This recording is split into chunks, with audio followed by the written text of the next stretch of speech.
स्वागत है the deep dive में। आज हम बात करने वाले हैं दफ्तर की दुनिया के एक ऐसे पहलू पर जिसमें हम सब कहीं ना कहीं फंसते हैं। हमारी लिखी हुई बातें, मतलब हमारी ईमेल्स और मैसेज। हाँ, ये एक ऐसी चीज है जो रोज होती है और रोज इसमें गड़बड़ भी होती है। बिल्कुल। हमारे हाथ एक किताब का 6ठा अध्याय लगा है जिसका नाम ही है पुअर कम्युनिकेशन, मतलब खराब संवाद। और इसमें एक कहानी है जो दिखाती है कि कैसे कीबोर्ड पर लिखे हमारे शब्द हमारे इरादे से मतलब बिल्कुल ही अलग मतलब बना सकते हैं। तो आज हम इसी सवाल की तह तक जाएंगे कि दफ्तर में हमारी लिखी हुई बातें अक्सर गलत फहमियों का बवंडर क्यों खड़ा कर देती हैं, और शायद इससे बचा कैसे जाए। हाँ, और इससे बचा कैसे जाए। चलिए सीधे कहानी पर आते हैं। ये एक ऐसी ईमेल से शुरू होती है जो होनी तो एक मामूली रिमाइंडर थी, पर महसूस हुई एक धमकी की तरह। एग्जैक्टली। कहानी का जो मेन कैरेक्टर है वो है आसिफ। वो एक प्रोजेक्ट पर काम कर रहा है और माहौल मतलब काफी तनाव भरा है। डेडलाइन नजदीक होगी। हाँ, डेडलाइन सिर पर है और टीम का एक सदस्य काम में थोड़ा पीछे चल रहा है, तो आसिफ को बस काम पूरा करवाना है। और इसी झुंझलाहट में वो एक ईमेल लिखता है, बिना कोई हाय हेलो के, सीधे मुद्दे की बात। और वो भी बड़े अक्षरों में, मतलब ऑल कैप्स में। हाँ, लिखता है, Why is this not done yet? Send it ASAP। ओह, ये तो क्लासिक मिस्टेक है। बिल्कुल। और यहाँ पर कहानी का सबसे दिलचस्प मोड़ आता है। आसिफ को लगता है कि उसने बिल्कुल साफ और सीधा संदेश भेजा है। उसे लग रहा है वो बस अपना काम कर रहा है। हाँ, कि वो बस अपनी जिम्मेदारी निभा रहा है। लेकिन जैसा कि किताब में बताया गया है, ये एक तरह का मर्दाना आत्मविश्वास है। अच्छा। हाँ, जो अक्सर सोचता है कि सख्ती से बात करना ही असरदार होता है। और यहीं से मामला बिगड़ जाता है बुरी तरह। और आसिफ तो हैरान हो गया होगा। एकदम। उसे समझ ही नहीं आता कि उसके एक सीधे से रिमाइंडर को धमकी क्यों समझा जा रहा है। और फिर जब गुलफशा उसे स्क्रीन पर वही ईमेल दिखाती है, तब आसिफ को मतलब एक झटका लगता है। हाँ, जब अपने ही शब्द किसी और की स्क्रीन पर देखो तो अलग ही लगते हैं। हाँ, वो बड़े बड़े अक्षर, वो सख्त शब्द, उसे खुद पढ़कर लगता है कि ये किसी गुस्सैल बॉस का फरमान है, किसी सहकर्मी का रिमाइंडर नहीं। और गुलफिशा उसे समझाती है। हाँ, वो शांति से समझाती है, देखो तुम शायद गुस्से में नहीं थे, पर तुम्हारी ईमेल चीख चीख कर गुस्सा जाहिर कर रही थी। मुझे ये बात बहुत सही लगी। जब हम आमने सामने बात करते हैं तो हमारी आवाज का उतार चढ़ाव, हमारे हाव भाव बहुत कुछ कह जाते हैं। लेकिन ईमेल या टेक्स्ट में ये सब गायब हो जाता है। बिल्कुल। और लेखक इसी बात पर जोर देता है। वो कहता है कि डिजिटल माध्यम हमारी भावनाओं को 10 गुना मतलब बढ़ा चढ़ाकर पेश करता है। 10 गुना। हाँ, अगर आपके शब्दों में जरा सी भी सख्ती है तो पढ़ने वाला उसे पूरा गुस्सा समझेगा। और कैप्स लॉक, वो तो चिल्लाना ही हो गया। दफ्तर की दुनिया में वो चिल्लाने का डिजिटल तरीका है। वो आपका सबसे बड़ा दुश्मन साबित हो सकता है। और कहानी में इसका असर भी तुरंत दिखता है। ऑफिस की पैंट्री में कानाफूसी शुरू हो जाती है। अच्छा। आसिफ सुनता है कि लोग कह रहे हैं आज कोई बहुत गुस्से में है, किसी ने धमकी वाली ईमेल भेजी है। मतलब एक छोटी सी ईमेल ने मिनटों में उसकी पूरी इमेज ही बदल दी। हाँ। और यहीं से हमें इस पूरी चर्चा का सबसे बड़ा सबक मिलता है, जिसे source communication is equal to perception कहता है। संवाद बराबर धारणा। हाँ, मतलब संवाद का मतलब वो नहीं जो आप कहते हैं, बल्कि वो है जो सामने वाला समझता है। कॉर्पोरेट दुनिया आपका दिमाग नहीं पढ़ सकती, वो सिर्फ आपके शब्द पढ़ती है। आपकी नीयत सोने जैसी हो, लेकिन अगर आपके शब्द पत्थर जैसे हैं तो लोग आपको पत्थर दिली समझेंगे। बिल्कुल। और ये धारणा ही तो सब कुछ है। यही तय करती है कि लोग आप पर भरोसा करेंगे या नहीं, आपके साथ काम करने में सहज महसूस करेंगे या आपसे डरेंगे। सही कहा। और इस घटना के बाद गुलफशा आसिफ को एक बहुत ही कारगर सलाह देती है जो हम सबके काम आ सकती है। क्या सलाह थी वो? वो कहती है, अपना मैसेज लिखो, फिर भेजने से पहले उसे एक बार ऐसे पढ़ो जैसे किसी और ने तुम्हें भेजा हो। अरे वाह, ये तो कमाल का फिल्टर है ना? जैसे ही हम खुद को पाने वाले की जगह रखकर पढ़ते हैं, हमें तुरंत समझ आ जाता है कि कौन सा शब्द चुभ सकता है या किसका गलत मतलब निकल सकता है। और आसिफ ने यही करना शुरू किया। और नतीजा ये हुआ कि धीरे धीरे उसकी कम्युनिकेशन उसकी सबसे बड़ी ताकत बन गई। यहाँ तक कि उसके बॉस रॉयसन ने भी उसकी तारीफ की। तो आसिफ की कहानी हमें समस्या और समाधान दोनों दिखाती है, लेकिन ये एक अहम सवाल भी खड़ा करती है। क्या? आखिर हम, खासकर युवा कर्मचारी, कम्युनिकेशन में इतनी गलतियां करते ही क्यों हैं? हम तो उस पीढ़ी से हैं जो लिखकर ही ज्यादा बात करती है। हाँ, ये तो विरोधाभास है। हमें तो इसमें माहिर होना चाहिए था। किताब इसके 5 मुख्य कारण बताती है। पहला, हम बात करने से ज्यादा टेक्स्ट करते हैं। और व्हाट्सएप की अंग्रेजी और कॉर्पोरेट अंग्रेजी में जमीन आसमान का फर्क है। व्हाट्सएप पर के, डन, यप चलता है। ऑफिस की ईमेल में ये असभ्य लग सकता है। बहुत ज्यादा। हम उस अनौपचारिक भाषा के इतने आदी हो जाते हैं कि औपचारिक माहौल में भी वही इस्तेमाल कर लेते हैं। सही बात है। दूसरा कारण क्या है? दूसरा कारण है कि हम अक्सर बिना सोचे समझे अपने सीनियर्स के बात करने के तरीके की नकल करते हैं। अच्छा। हाँ, हो सकता है आपका बॉस किसी से सीधे सीधे गेट दिस डन कहे क्योंकि उनका आपस में वैसा रिश्ता है या वो पद में बड़े हैं।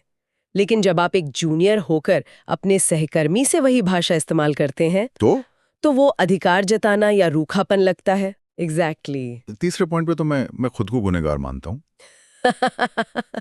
मुझे हमेशा लगता था कि छोटा और संक्षिप्त मैसेज भेजना, जैसे सिर्फ डन या अपडेट, हाँ, मुझे लगता था ये सबका समय बचाने का सबसे अच्छा तरीका है। मतलब एकदम प्रोफेशनल। और यही सबसे बड़ा धोखा है। सोर्स बताता है कि जिसे हम काम को लेकर अपनी तेजी या एफिशिएंसी समझते हैं, सामने वाला उसे अधिकार जताना या असभ्यता समझता है। ऐसा क्यों? ऐसा इसलिए क्योंकि उस एक शब्द के मैसेज में आपने काम से जुड़े इंसान को पूरी तरह से नजरअंदाज कर दिया। उसमें कोई विनम्रता, कोई अभिवादन नहीं है। लेकिन क्या कभी-कभी दफ्तर के माहौल में सीधी और थोड़ी सख्त भाषा जरूरी नहीं हो जाती? मतलब जब डेडलाइन बिल्कुल सर पर हो तो क्या जेंटल रिमाइंडर जैसी विनम्र भाषा से काम चल सकता है? ये बहुत अच्छा सवाल है। यहाँ पर फर्क समझना होगा। सीधी बात करना और असभ्य होना, ये दो अलग अलग चीजें हैं। आप सीधे सीधे कह सकते हैं, hi this is urgent, we need to submit this in the next hour, please send your part immediately. Okay. ये सीधा भी है, जरूरी भी है, पर असभ्य नहीं है।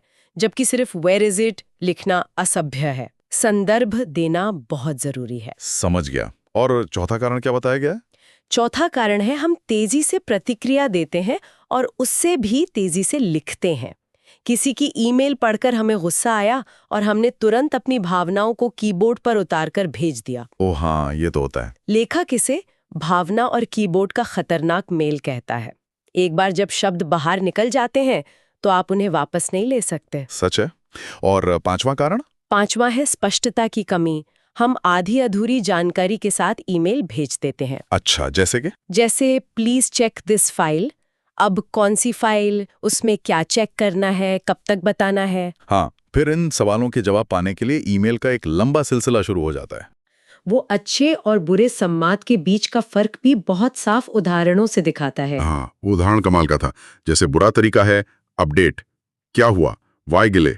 ये सब सवाल कम और आरोप ज्यादा लगते हैं। हाँ, ऐसा लगता है जैसे आप किसी को कटघरे में खड़ा कर रहे हैं। जबकि अच्छा तरीका है, hi any update on the task needed by today evening. या मेरा पसंदीदा, let me know if you are facing any issue. ये दूसरा वाला वाक्य तो पूरा खेल ही बदल देता है। कैसे? ये दिखाता है कि आप सिर्फ एक टास्क मैनेजर नहीं बल्कि एक टीम प्लेयर हैं। बिल्कुल।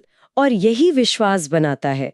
जब आप पूछते हैं कि क्या कोई समस्या आ रही है, तो आप सामने वाले को सुरक्षित महसूस कराते हैं। वो अपनी मुश्किल बता सकता है बिना झिझक के। हाँ, हो सकता है कि वो सच में किसी मुश्किल में फंसा हो और आपकी इस एक लाइन से वो अपनी समस्या बता दे। इससे काम भी बेहतर होता है और रिश्ते भी। इसे और आसान बनाने के लिए किताब में कुछ एक्शन स्टेप्स भी दिए गए हैं। पहला है 3C रूल। हाँ, क्लियर, कंसाइज और काम। यानी स्पष्ट, संक्षिप्त और शांत। और ये सिर्फ अच्छी आदतें नहीं है, ये टीम की प्रोडक्टिविटी से सीधे तौर पर जुड़ी हैं। इसे थोड़ा और खोल के समझते हैं। क्लियर का मतलब तो साफ है, अपनी बात को घुमा फिरा कर ना कहें। हाँ, लेकिन इसका एक गहरा मतलब भी है। आपकी बात इतनी स्पष्ट होनी चाहिए कि पढ़ने वाले का दिमागी बोझ, जिसे कॉग्निटिव लोड कहते हैं, वो कम हो जाए। मतलब उसे ये समझने में मेहनत ना करनी पड़े कि आप कहना क्या चाहते हैं। सही। एक अस्पष्ट ईमेल से जो सवाल जवाब का सिलसिला शुरू होता है, वो पूरी टीम का कम से कम 15-20 मिनट बर्बाद कर सकता है। और कंसाइज यानी संक्षिप्त, हमने अभी बात की थी कि ज्यादा संक्षिप्त होना कभी कभी असभ्य लग सकता है। यहाँ कंसाइज का मतलब असभ्य होना नहीं, बल्कि सामने वाले के समय का सम्मान करना है। जरूरी सारी जानकारी दें, लेकिन बेवजह की लंबी चौड़ी कहानियां ना लिखें। सीधे मुद्दे पर आए, लेकिन विनम्रता के साथ। बिल्कुल। और सबसे जरूरी, काम यानी शांत। ये सिर्फ पोलाइट होना नहीं है।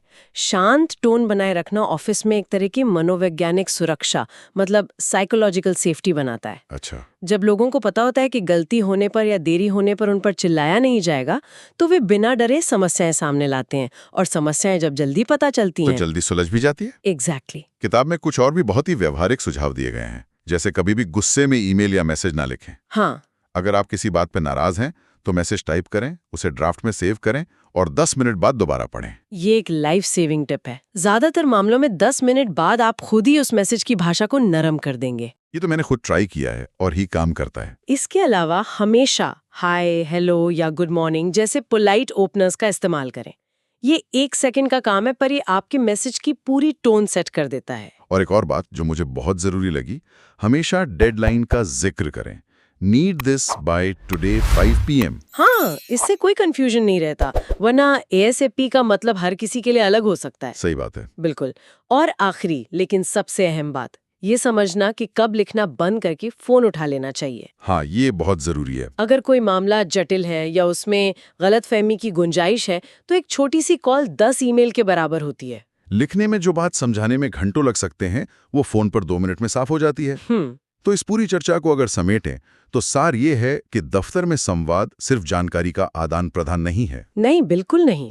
आसिफ की कहानी हमें यही सिखाती है कि एक छोटी सी गलती आपकी छवि बिगाड़ सकती है, लेकिन सही तरीका सीखने से वही कम्युनिकेशन आपकी सबसे बड़ी ताकत भी बन सकता है। इस चर्चा को समाप्त करते हुए एक विचार आपके लिए छोड़ जाते हैं। किताब हमें सिखाती है कि अपनी ईमेल को ऐसे पढ़ें जैसे वो आपको भेजी गई हो, जो कि एक बेहतरीन शुरुआत है। हाँ, लेकिन क्या हम इसे एक कदम और आगे ले जा सकते हैं? कैसे? अगली बार कुछ भी भेजने से पहले एक पल के लिए ये ना सोचें कि आपके सहकर्मी को ये पढ़कर कैसा लगेगा, तो क्या सोचें? बल्कि ये सोचें, एक व्यस्त, तनाव में काम कर रहा और शायद पहले से ही किसी बात पर चिढ़ा हुआ सहकर्मी आपके संदेश के कौन से 3 सबसे बुरे और गलत मतलब निकाल सकता है। वाह, ये तो पूरा नजरिया ही बदल देता है। हाँ, हो सकता है वो सोचे कि आप उसके काम पे शक कर रहे हैं, या आप उसे अयोग्य समझ रहे हैं, या फिर आप उस पर अपना अधिकार जता रहे हैं। और जब आप इन संभावित गलतफहमियों के बारे में सोचेंगे, तो आप अपने शब्दों को कैसे बदलेंगे ताकि इनकी कोई गुंजाइश ही ना रहे। ये छोटी सी एक्सरसाइज आपके काम करने के तरीके और आपके रिश्तों पर बहुत बड़ा असर डाल सकती है।